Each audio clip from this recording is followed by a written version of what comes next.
जय श्री ओम नमः सिद्धेभ्य नमो अरिहंताणं नमो सिद्धाणं नमो आयर्याणं नमो वज्रायाणं नमो लोये सव्वसाहुणं जिन स्वानुभूति से खीरी मम स्वानुभूति मधिगिरी श्री विमल धारा जैन श्रुत आनंद अमृत से भरी समता प्रवाह बहावती रागादि विकल्प तोड़ी के माँ सरस्वती प्रतिभाव वंदन दृष्टि निज में जोड़ी के दृष्टि निज में जोड़ी के।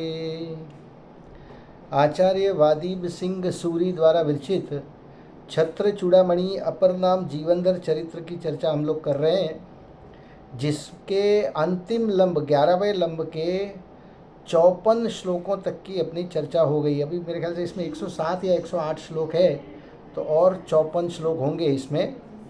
और इसमें अपना प्रकरण 12 भावनाओं का, 12 अनुप्रेक्षाओं का चिंतन जीवनधर कुमार कर रहे हैं, इसके बारे में चल रहा है। थोड़ा सा बैकग्राउंड और बता देता हूँ कि उन्होंने बंदर और बंदरी की चेष्टाएं देखी और उनको वैराग्य उत्पन्न हुआ, और वैराग्य वर्धक ये 12 भावनाओं का चिंतन जीवनधर कुमार कर रहे हैं, राजा जीवनधर कुमार। और इसमें अपनी कितनी हो गई हैं अपनी अनित्य अशरण संसार 3, उसके बाद में एक सेकंड, अनित्य अशरण संसार, उसके बाद एकत्व अन्यत्व और अशुचि, ये 6 भावनाएं की चर्चा अपनी हो चुकी है 54 श्लोकों में। आज से 7वीं भावना आश्रव भावना, आश्रव अनुप्रेक्षा की चर्चा हमको करनी है। श्लोक नंबर 55, पेज नंबर 535। अजस्रमाश्रवन्त्यात्म दुर्मोचा कर्म पुद्गला तय पूर्णस्त्यवमधोधस्या जल पूर्णो यथा प्लवः। हे आत्मन, बड़े दुख से अलग होने वाले जो कर्म रूपी पुद्गल निरंतर आते हैं, उन कर्मों से परिपूर्ण भरा हुआ तू जल से भरी हुई नौका के समान नीचे ही नीचे चला जाता है, अर्थात अधोगति को प्राप्त होता है। क्या बता दिया? कर्मों को, अपने को उपमा दे दी नौका की, नाव की, बोट की, और उस बोट में कर्म रूपी जल जो है वो भरते जा रहा है, भरते जा रहा है, और उसके भार से, उसके वजन से ये जीव जो है वो अधोगति को प्राप्त होते जा रहा है। सरलार्थ, हे आत्मन, अति कष्ट से दूर होने वाले पुद्गलमय कर्म परमाणु तुम्हारी आत्मा में प्रति समय आ रहे हैं। उन कर्मों के भार से तुम जैसे जल से भरी हुई नौका नीचे जल में डूबती जाती है, वैसे तुम भी अधोगति को प्राप्त होते जा रहे हो। आश्रवों के आने से नवीन कर्म का बंधन होता है, ठीक है ना। नए कर्म जो है वो प्रति समय समय समय जीव को बंधते रहते हैं। जब तक वीतराग भाव न हो, जब तक वीतरागता प्रकट न हो, तब तक कर्म बंधन सदैव होता रहता है। आप चाहे नींद में भी हो, कोमा में भी हो, किसी भी अवस्था में हो, जीव को कर्म बंधन होता रहेगा। कर्म बंधन का कारण है मन वचन काय का योग और उपयोग की चंचलता। मन वचन काय के योग और उपयोग की चंचलता, इससे कर्म बंधन होता है। तो अपना शरीर मान लो कोमा में चला गया, शरीर नहीं हिल रहा है, लेकिन मन से हम कुछ न कुछ अपनी चंचलता हो रही है, कुछ न कुछ विचार चल रहे हैं, उसके वजह से कर्मों का बंधन होता है। तो इस प्रकार से आश्रवों का आना होता है, नवीन कर्मों का आना, नवीन पौद्गलिक कर्मों का आना, उसे आश्रव कहते हैं। अगला श्लोक देखते हैं 56 नंबर का। तन्निदानं तवैवात्मा नम्यो भावो सदा तनो तो विद्धि सपरिस्पंदम परिणामम शुभाशुभम। अन्वयार्थ, हे आत्मन, उस आश्रव के कारण तेरे ही अनादि काल से प्रवृत्त योग और आत्मा के कषाय आदि भाव हैं।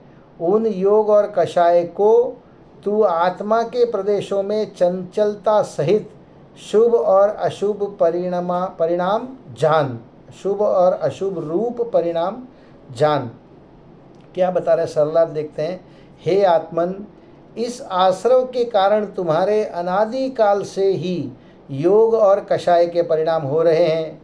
मन वचन काय के निमित्त से होने वाले आत्म प्रदेश की चंचलता को योग तथा जीव के शुभाशुभ परिणामों को कषाय कहते हैं। ठीक है, इनके ये योग और कषाय के कारण से नवीन कर्म आते रहते हैं। अनादि काल से ये आश्रव के कारण तुम्हारे अनादि काल से ही योग और कषाय के परिणाम होते हैं।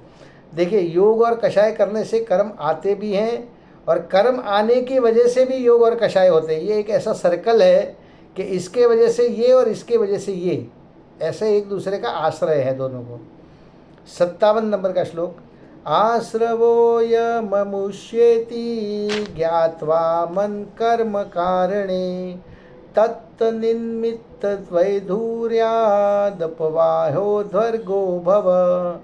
अन्वयार्थ, हे आत्मन, अमुक कर्म का यह आश्रव है, इस प्रकार भलित भांति जानकर कर्म के निमित्त के त्यागने से कर्म का कारण रूप आश्रव को छोड़कर ऊर्ध्वगामी हो अर्थात मोक्ष प्राप्त कर। क्या बताया यहाँ पे कि अमुक कर्म के कारण ये आश्रव हो रहे हैं। क्या कर्म हम कर रहे हैं और किस कारण से शुभ आश्रव हो रहा है कि अशुभ आश्रव हो रहा है, ये इसको भली भांति जानकर कर्म के निमित्त के त्यागने से, अब जिस कारण से कर्म आ रहा है, किस कारण से आ रहे हैं, ये योग और कषाय कहा ना, तो उसके निमित्त को त्यागने से कर्म का कारण रूप आश्रव को छोड़कर ऊर्ध्वगामी हो अर्थात मोक्ष प्राप्त कर। सरलार्थ देखते हैं। हे आत्मन, कर्मों के आश्रव का कारण तुम्हारे ही योग और भाव या परिणाम है।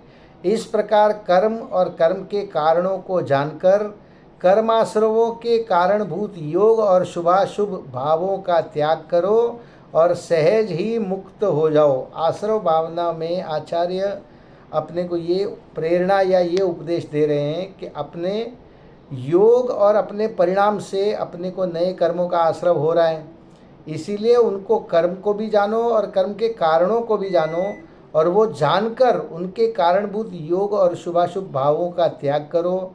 शुभ भाव का भी त्याग करो, अशुभ भाव का भी त्याग करो। केवल अशुभ भाव के त्याग की प्रेरणा नहीं है, शुभ भाव के भी त्याग की प्रेरणा है।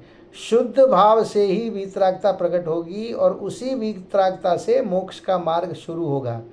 तो क्या बता रहे हैं कि कर्माश्रमों के कारण भूत योग और शुभाशुभ भावों का त्याग करो और सहज मुक्त हो जाओ। ठीक है, ये आश्रव भावना हुई। अब अगली संवर भावना, 58 नंबर का श्लोक। संरक्ष्य सम्मितिं गुप्तिं नुप्रेक्षा परायण तपः संयम धर्मात्मा त्वं स्याजित परीशः। अन्वयार्थ, हे आत्मन, 12 भावनाओं में तत्पर तू तप, संयम और धर्म रूप होकर समिति और गुप्तियों का पालन करता हुआ 22 परिशहों को जीतने वाला हो। सरलार्थ, हे आत्मन, तुम 5 समितियों और 3 गुप्तियों का पालन करो, 12 भावनाओं के अनुचिंतन में तत्पर हो जाओ, तप, संयम और धर्मों को धारण करके परिशहों के विजेता बन जाओ। इस प्रकार की प्रेरणा इस 58 नंबर के श्लोक संवर अनुप्रेक्षा के पहले श्लोक में दी है। अब अगला श्लोक देखते हैं 59 नंबर का। एवं च त्वयि सत्यात्मन् कर्माश्रव निरोधनात् निरंध्रपोत वृद्बुद्ध्यो निरपायो भवान बुधो। अन्वयार्थ, और हे आत्मन, कर्मों का आश्रव रुक जाने से तेरे इस प्रकार निराश्रव होने पर रुक गया है जल आने का द्वार जिसका, ऐसी नौका के समान तेरी आत्मा संसार रूपी समुद्र में निर्विघ्न हो जाएगी। देखिए, ये कर्मों के आश्रव, ये जो 7 तत्व है, इनको समझने के लिए कई जगह पर आचार्यों ने एक एग्जाम्पल दिया है। जैसे नाव में सवार नाविक, ठीक है ना, तो नाव जो है वो पुद्गल है, नाविक वो जीव है। अब नाव पुद्गल है, नाविक जीव है, और उस नाव में एक छोटा सा छेद है, उस छेद के वजह से पानी उस नाव में आ रहा है, उसके पानी के आने को कह दिया आश्रव। ठीक है, अब आके रुक गया, आना आ भी रहा है और आके उस नाव में जम रहा है या रुक रहा है, उस जमने को या रुक जाने को कहते हैं बंद। ठीक है, अब संवर किसे कहते हैं कि जब उस छेद को, जिस छेद से पानी आ रहा है, उस छेद को बंद कर दिया जाए तो नया पानी उसमें नहीं आएगा। उसी प्रकार संवर से, संवर तत्व से नए कर्मों का बंधन नहीं होगा। जो पुराने कर्म बंधे हुए हैं और जो सत्ता में पड़े हुए हैं वो तो रहेंगे और वो अपना समय आने पर अपना अनुकूल फल भी देंगे। जिस प्रकार के कर्म बांधे होंगे, अच्छे कर्म बांधे होंगे तो अच्छा फल देंगे, बुरे कर्म बांधे होंगे तो बुरा फल देंगे। तो वो फल तो ज़रूर देंगे, लेकिन नए कर्मों का आश्रव यानी आना रुक जाना, उसको कहते हैं संवर। तो यहाँ पे उन्होंने वही एग्जाम्पल दिया है कि हे आत्मन, सरलार्थ देखते हैं हम लोग। हे आत्मन, जैसे नौका के भीतर जल आने का छिद्र बंद हो जाने पर नौका का जलाशय में डूबने का खतरा नहीं रहता, वैसे ही आत्मा में कर्मों के आगमन का द्वार बंद हो जाने से आत्मा को संसार सागर में डूबने का भय नहीं रहता। तो अपना ये एग्जाम्पल जो था वो अधूरा रह गया। पहले बताया जीव जो उसमें नाविक सवार है, अजीव जो है वो नाव है, कर्मों का आना पानी यानी पानी जो उसमें आ रहा है वो कर्मों का आना यानी आश्रव हुआ, आके पानी उसमें रुक जा रहा है, जम जा रहा है, ठीक है ना, ठहर जा रहा है, उसको बंद कह दिया। अब उस छेद को बंद कर दिया जहाँ पर से पानी अंदर आ रहा है तो उसको संवर कह दिया। फिर उस पानी को एक एक बाल्टी से या आपके पास में जो भी साधन है उससे आपने उस नाव से बाहर निकाला, उसको कहेंगे निर्जरा। मतलब पानी कम हो रहा है या उसका जो फल है वो मिलके वो कर्म झड़ रहे हैं, उसको कह देंगे निर्जरा। और जब मोक्ष क्या बोलते हैं अपना नाव जो है वो पूरी तरह से जल से रहित हो जाएगी तब उसको कहेंगे मोक्ष। तो ये पूरे सातों तत्व इस नाव और जल के एग्जाम्पल से समझा जा सकता है। अगला श्लोक देखते हैं 60 नंबर का। विकथा दिवि युक्तस्त्वा मामत् भावानयन्वति त्यक्त बाह्य स्पृहो भूया गुप्त्याद्यास्ते करस्थिता। अन्वयार्थ, हे आत्मन, विकथादि प्रमादों से रहित और आत्म भावना से युक्त होकर तू बाह्य पदार्थों में वांछा रहित हो।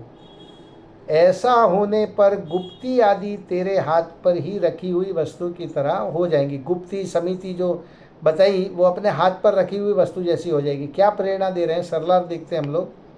हे आत्मन, तुम विकथा कषाय आदि प्रमादों से रहित हो जाओ और निज भगवान आत्मा का ध्यान करो। पुत्र मित्र कलत्र तथा धन धान्य आदि बाह्य पदार्थों से ममता छोड़ दो। ऐसा करने से गुप्ती समिति तप और परिचय जय आदि स्वयमेव ही प्राप्त हो जाएंगे। अगला श्लोक देखते हैं 61 नंबर का। एवं क्लेशज्ञो सम्मिन्नात्मधीनतया सदा श्रेयो मार्गमतिं कुर्याः किं बाह्ये तापकारिणी। अन्वयार्थ, हे आत्मन, इस प्रकार हमेशा आत्मा की स्वाधीनता से सुलभ प्राप्त इस मुक्ति मार्ग में अपनी बुद्धि लगा। दुखदायी बाह्य मार्ग में बुद्धि लगाने से क्या प्रयोजन।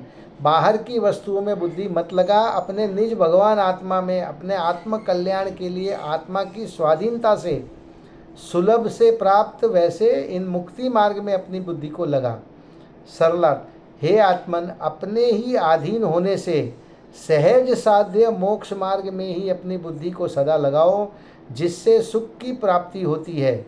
मोक्ष मार्ग को छोड़कर दुखजनक बाह्य सांसारिक कार्यों में बुद्धि लगाने से सुख रूपी प्रयोजन की सिद्धि नहीं होती। देखिए इसकी चर्चा करते हैं हम लोग। क्या बता रहे हैं यहाँ पे, अपने ही अधीन होने से, ठीक है ना। ये मोक्ष मार्ग जो है वो किसके अधीन है? अरिहंत भगवान, सीमंदर भगवान, महावीर स्वामी या सिद्ध भगवान, आचार्य, उपाध्याय, साधु, किसी के ना ही जिनवाणी ना जिन मंदिर, किसी के अधीन नहीं है, ठीक है ना। बाह्य तप के अधीन भी नहीं है। क्या? मोक्ष का मार्ग जो है वो सहज साध्य है और अपने ही अधीन है। तो उसी मोक्ष मार्ग में ही अपनी बुद्धि को सदा लगाओ, जिससे सुख की प्राप्ति होती है। मोक्ष मार्ग को छोड़कर, मोक्ष मार्ग के अलावा दुखजनक बाह्य संसारिक कार्यों में बुद्धि लगाने से सुख रूपी प्रयोजन की सिद्धि नहीं होगी। वास्तविक सुख जो है, त्रैकालिक सुख है, जो है अनादि अनंत सुख जो है, जो ऐसा सुख एक बार प्रकट हो जाए जो अनंत काल तक भोगते रहे, वैसे सुख की प्राप्ति बाह्य सांसारिक कार्यों में बुद्धि लगाने से नहीं होगी, बल्कि सहज साध्य मोक्ष मार्ग में बुद्धि लगाने से होगी, और उसी से सुख की प्राप्ति होती है। अगला श्लोक देखते हैं 62 नंबर का। शुष्क निर्बंध तो बाह्यो मुहास्तव हृदयथा प्रत्यक्षितेव नन्वात्मन प्रत्यक्ष निर्योचित्या। अन्वयार्थ, हे आत्मन, बाह्य पदार्थों में निस्सार संबंध करके मोह करते हुए तेरे हृदय में पीड़ा प्रत्यक्ष नरक के समान प्रत्यक्ष सिद्ध ही है। सरलार्थ, हे आत्मन, भ्रामक कल्पनाओं से अर्थात विपरीत मान्यताओं से बाह्य पदार्थों में मोह करने वाली तुम्हारी मानसिक पीड़ा कभी दूर नहीं होती। वास्तव में देखा जाए तो यह मानसिक पीड़ा प्रत्यक्ष नरक के दुखों के समान ही है। क्या बता रहे हैं यहाँ पे? भ्रामक कल्पनाएं। हम जो ये भ्रामक कल्पनाएं करते हैं कि इस फला वस्तु से मुझे सुख होगा, अच्छी पत्नी, अच्छे पुत्र, अच्छे परिवार से मुझे सुख होगा, स्वस्थ हृष्ट पृष्ठ शरीर से मुझे सुख होगा, रुपया पैसा धन दौलत मकान गाड़ी बंगला आदि इनसे मुझे सुख होगा, ये सारी भ्रामक कल्पनाएं हैं और वास्तव में ये सारी विपरीत मान्यताएं हैं। ठीक है, विपरीत मान्यताओं से बाह्य पदार्थों में मोह करने वाली तुम्हारी मानसिक पीड़ा कभी दूर नहीं होगी। इन सब बाह्य वस्तुओं में यदि आप मोह करोगे तो उससे जो मानसिक पीड़ा है, क्योंकि जिसके संयोग से अपने को सुख हुआ है, आत्मा तो वास्तविक सहज, ये आत्मा जो है ये सहज स्वाभाविक सुखी है, सदैव सुखी है, लेकिन बाह्य कल्पना से हम दूसरी चीज़ों में सुख दुख की कल्पना करते हैं। जैसे मान लीजिए अपने को कोई वस्तु मिली तो उसका संयोग हुआ, उसके संयोग से हमने अपने को सुखी मान लिया, तो उसके वियोग से अपने को नियम से दुख होगा।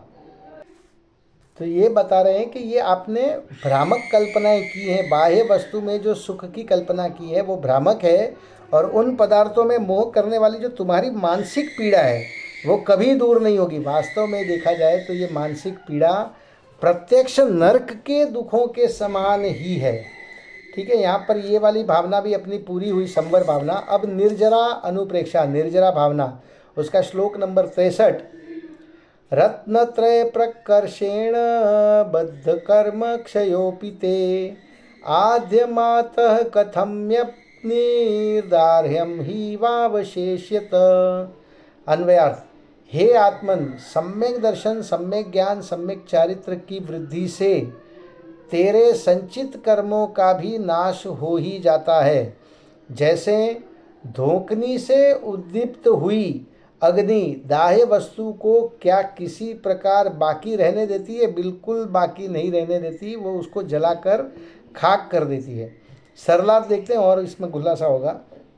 जैसे वायु आदि के निमित्त से प्रज्वलित हुई अग्नि सभी जलने योग्य यानी दाह्य पदार्थों को नियम से जलाती है, जलाए बिना किसी को नहीं छोड़ती, वैसे ही सम्यक दर्शन, सम्यक ज्ञान और सम्यक चारित्र, इन तीनों की प्रकृष्टता से पूर्व संचित समस्त कर्मों का भी सर्वथा नाश होता है। निर्जरा से तप सा निर्जरा च, तप करने से निर्जरा होती है। तो वो तप वास्तव में 12 प्रकार का है, 6 अंतरंग और 6 बहिरंग प्रकार का तप है। उसकी चर्चा और कभी करेंगे, कभी बात आई तो। बाकी ये निर्जरा से, निर्जरा को इस वायु से पैदा हुई प्रज्वलित हुई अग्नि की तुलना की है कि उस निर्जरा से, वैसे ही निर्जरा से सारे कर्म जो हैं वो समस्त कर्मों को सर्वथा नाश हो जाते हैं इस निर्जरा से। 64 नंबर का श्लोक। क्षयादनाश्रवाचात्मन कर्माणामसि केवली निर्गमे चा प्रवेशे च धाराबंधे कुतो जलम। अन्वयार्थ, हे आत्मन, पूर्व संचित कर्मों के क्षय से और आगामी आने वाले कर्मों के निरोध से तू केवली है। जैसे सरोवर में पूर्व संचित जल के निकल जाने पर और नवीन जल के नहीं आने पर पानी कहाँ से हो सकता है। क्या बता दिया यहाँ पे, सरलार्थ देखते हैं हम लोग। हे आत्मन, जैसे सरोवर में से पूर्व संचित जल को निकाल दिया जाए, एक सरोवर था, उसमें पहले से जो पानी था उसको निकाल दिया और उसमें नवीन जल भी न आए, नए जल डालने का या उसका कोई नल वगैरह है या किसी बाल्टी आदि से भी उसमें नवीन जल नहीं डाला जाए, न आए, तो वह सरोवर कुछ समय में अवश्य ही जल से रहित हो जाता है।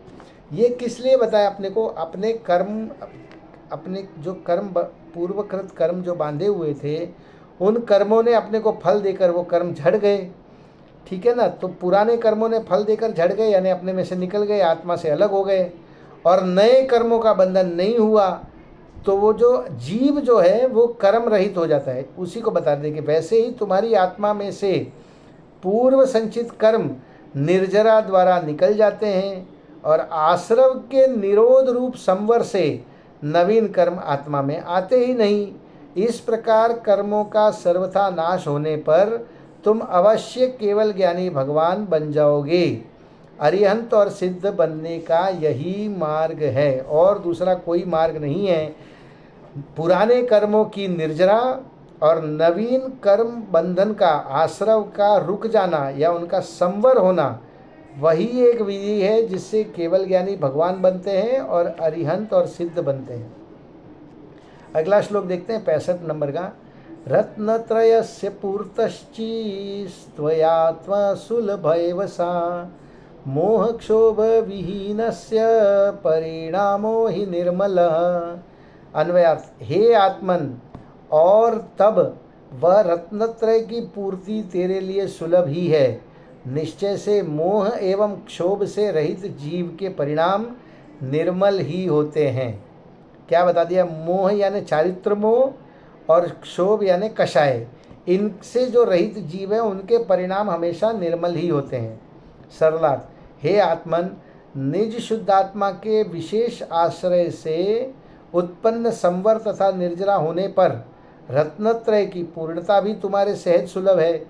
क्योंकि जब आत्मा मोह और क्षोभ से रहित हो जाता है तो उसके परिणामों में निर्मलता आती है। यहाँ मोह का अर्थ दर्शन मोह है और क्षोभ का अर्थ चारित्र मोह समझना चाहिए। सॉरी, मेरे से गलती हो गई, मैंने मोह को चारित्र मोह क्या समझाया था, लेकिन वो नहीं। यहाँ पे मोह का अर्थ है दर्शन मोह, ठीक है ना, उल्टी मिथ्या मान्यता, उसको कहते हैं मोह, और क्षोभ का अर्थ है चारित्र मोह। अगला श्लोक देखते हैं 66 नंबर का।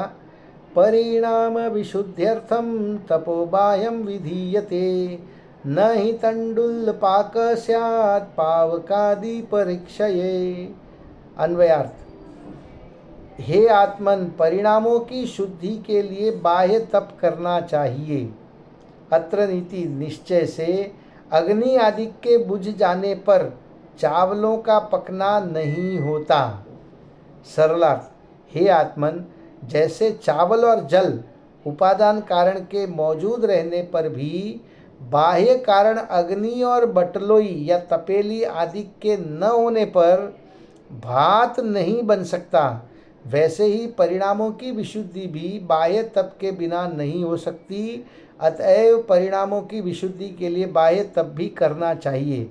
देखिए, समझने लायक बात है। यहाँ पे क्या बता दिया, जैसे चावल और जल ये उपादान कारण है, चावल और जल ही भात रूप परिणमित होते हैं, इसलिए उन्हें उपादान कारण कहा जाता है। और उसको, उसकी जो बाह्य कारण निमित्त है, जो बटलोई है, तपेली आदि है, अग्नि है, ये जब सब जो बाह्य निमित्त है उनके बिना भात नहीं बन सकते। चावल और जल को आपने एक जगह में एक तपेली में रख दिया, अग्नि पे नहीं रखा, तो उनका भात नहीं बनेगा, वो पकेंगे नहीं।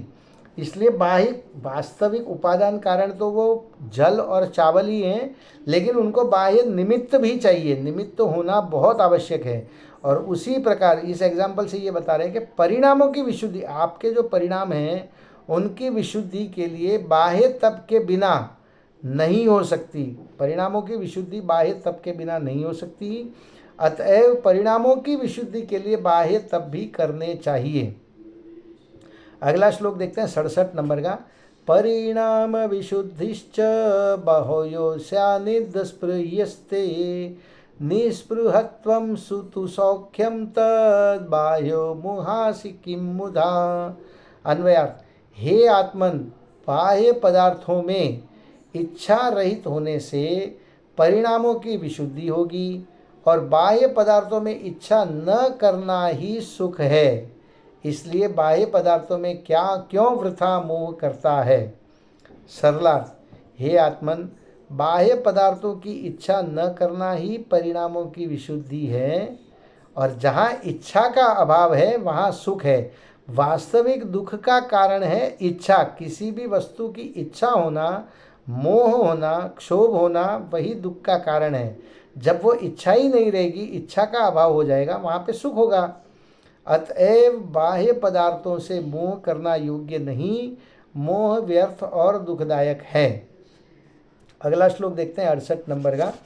इसमें कितने श्लोक पढ़ लेते हैं।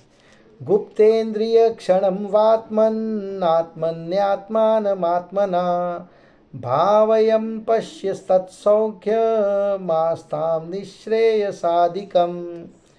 अन्वयार्थ, हे आत्मन, जितेंद्रिय होकर आत्मा में, आत्मा के द्वारा आत्मा को क्षण मात्र में अनुभव करता हुआ तू उस सुख को देख। मोक्ष का सुख तो दूर ही रहने दे। सरलार्थ, हे आत्मन, मोक्ष का सुख तो अभी दूर रहने दो। जब मिलेगा तब मिलेगा, तब मिलने दो। अभी तो तुम जितेंद्रिय बनकर इंद्रियों पर विजय प्राप्त करके, इन पंचेंद्रिय के विषयों में जो अपनी प्रवृत्ति हो रही है, जो लालसा हो रही है, उस लालसा पर विजय प्राप्त करके अभी तो तुम जितेंद्रिय बनकर आत्मा में, आत्मा के द्वारा आत्मा का ध्यान करो, जिससे तुम्हें निष्प्रह स्वरूप साक्षात निराकुल सुख अनुभव में आएगा। मोक्ष तो जब होना होगा तब होगा। पहले इंद्रियों पर विजय प्राप्त करके, इंद्रियों के विषयों पे, इंद्रियां जो विषयों का कारणभूत बनती है, जिसके वजह से इंद्रियां इतनी लालायित होती हैं, उनके ऊपर मोहित होती है, उस पर यदि आप विजय प्राप्त कर लो तो उससे तुम्हें निष्प्रह स्वरूप साक्षात निराकुल सुख का अनुभव होगा। इस प्रकार से इस निराकुल सुख का अनुभव हम सभी करें, इसी मंगल भावना से बात को विराम देते हैं। अभी ये निर्जरा भावना के 2 श्लोक और बाकी है। एक श्लोक है जो हम कल लेंगे, फिर लोक भावना, और फिर ये 12 भावनाएं समाप्त होगी। धर्म अनुप्रेक्षा, कल ये 12 भावनाएं समाप्त हो जाएंगी। उसके बाद जीवेंद्र कुमार की विरक्ति की का दृढ़ होना, ये आएगा 81 नंबर के श्लोक में। अभी तो अपन 68 नंबर के श्लोक पर हैं, तो इसकी चर्चा हम लोग कल करेंगे। अभी की बात को विराम देते हैं। अभी जिनवाणी स्तुति। हे जिनवाणी भारती तो हे जपू दिन रैन, जो तेरी शरण ग्रहे सो पावे सुख चैन। जावाणी के ज्ञान ते सूझे लोकालोक, सो वाणी मस्तक नमो सदा देत हूँ ढोक, सदा देत हूँ ढोक। बोलिए जिनवाणी मात की जय हो।